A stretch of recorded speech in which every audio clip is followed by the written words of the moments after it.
case.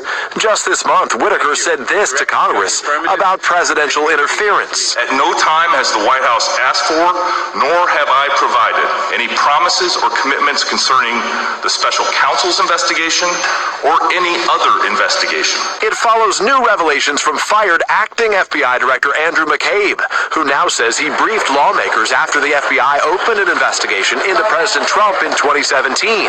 McCabe telling Savannah Guthrie that no one pushed back. Did you tell Congress? General, and I told Congress what we had done. Did anyone object? That's the important part here, Savannah.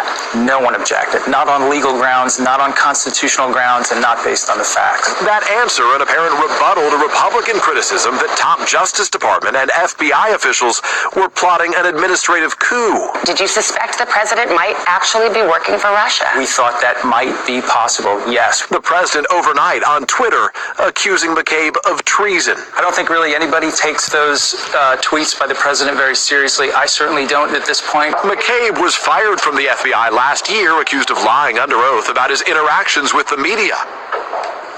Also tonight, Justice Department officials tell NBC News that Rod Rosenstein will remain as Deputy Attorney General until the middle of March.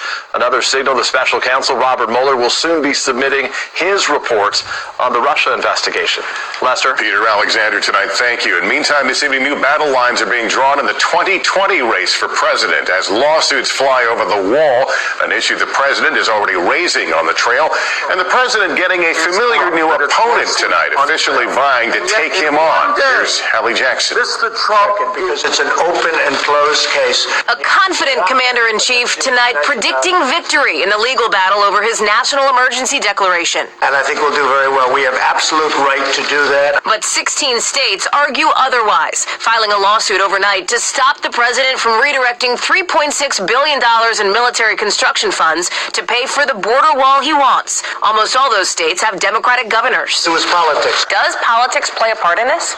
No, I mean, the states have to be the firewall to stop this president from running roughshod and blowing past Congress and running roughshod over our way of life. Protests across the country highlight how much of a political flashpoint the immigration debate has become and will remain into 2020, with a new contender getting into the race, like he did in 2016. Vermont Senator Bernie Sanders, a self-described Democratic socialist, is announcing he will take his fight to President Trump. We have a president who is a racist, who is a sexist, who is a xenophobe. A challenge for Sanders. In 2020, he isn't the only one pushing progressive policies like Medicare for All and free public college. All of those ideas and many more are now part of the political mainstream. So you're saying the party came your way? Well, I don't want to say that. I think most people would say that. President Trump wishing Sanders well. You got a lot of people running, but only one person's going to win. I hope you know who that person is. Hallie Jackson, NBC News, the White House. Also in Washington today, Justice Ruth Bader Ginsburg was back on the bench at the Supreme Court, the 85-year-old returning for oral arguments for the first time since surgery for lung cancer.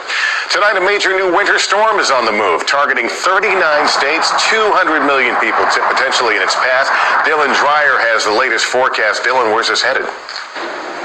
Good evening, Lester. Heavy rain is falling across the southern states with lots of cloud-to-ground lightning. We could see the chance of flooding tonight with an additional 3 to 4 inches of rain possible. Snow will overspread the upper Midwest tonight, tomorrow morning in areas like Chicago, all the way over into D.C. We will likely have snow during the morning commute. We will see a transition over to ice, then eventually rain as the day goes on. In New York City and southern New England, the snow won't arrive until evening. As for snow totals, we can see about 6 inches or so back through the upper Midwest. In D.C., closer to about 4, and in New York, only an inch or two before that changeover to rain overnight. Lester? All right, Dylan Dreyer, thanks. Now to breaking news on the Jussie Smollett case. Chicago police say the two brothers, questioned and released, met with police and prosecutors today after police sources say they claim the Empire star paid them to stage an attack on him. NBC's Miguel Almaguer has more. Tonight, law enforcement sources tell NBC News Jussie Smollett is no victim and he could face criminal charges. The two men who he claims attacked him